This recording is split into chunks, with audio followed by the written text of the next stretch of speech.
I was still trying to get out of debt, but I opened an Acorns account, very similar to Robinhood, but they put it into like funds instead of individual stocks. Oh, And I started really? with, Yeah, I'm switching because I don't like the stocks game. I'm oh good on yeah, Acorns is really cool. I have both, but I do like Acorns a lot. And I literally started with $5 a week. It was their minimum investment. You can do $5 a week. And I kept upping it and upping it. And then when I started my business and building wealth, I could obviously like up it a lot. And I just looked the other day and same thing. It was like, oh my gosh, like this thing just grew without me even thinking about it. And because it was on autopilot, like you just don't miss it.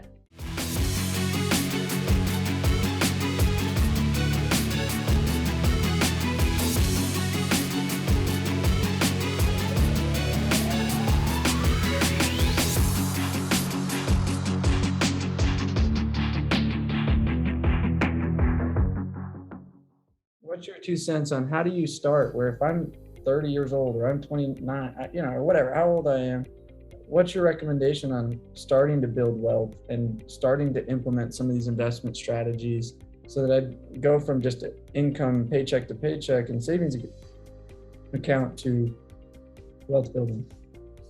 There's so much. Like, if you do just have a W-2 job, I would say invest in your 401k up to your match, right? If your employer is going to match your contribution to your 401k, do that. That's free money, literally. Um, Beyond that, I think everyone should have a self-directed IRA.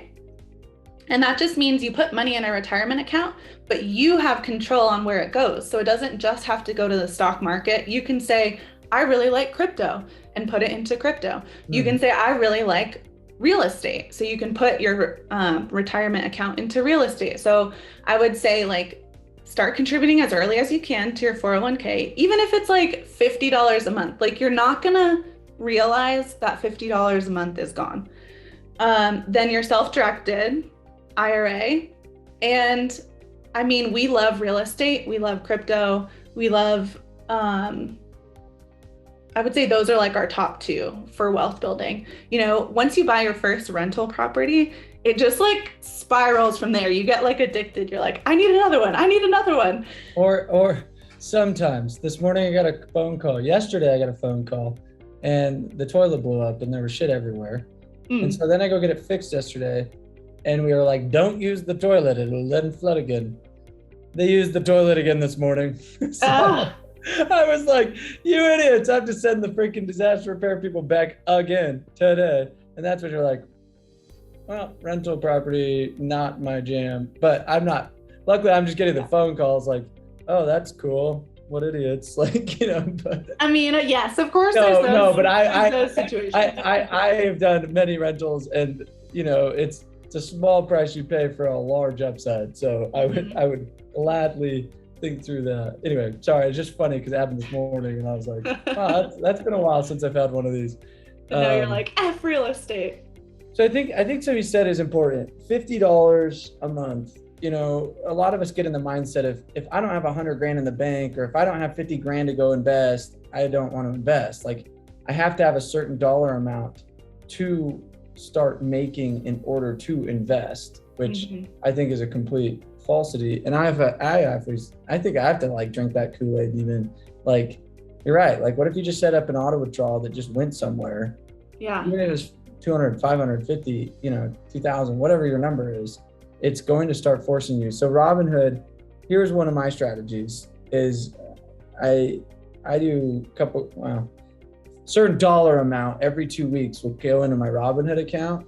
Yeah. It's just an auto deposit. And then I'm like, oh shoot, there's money in there. I should probably invest it in something and I'll buy Tesla or I'll buy who knows what stock. And that was, and I did that. And before I knew it, I had 6 figures in my Robinhood and I was like, oh, there's 6 figures there. Like, you know what I mean? There's money there. And it didn't hurt. It wasn't like I was living less of a life. It wasn't like it was just consistent.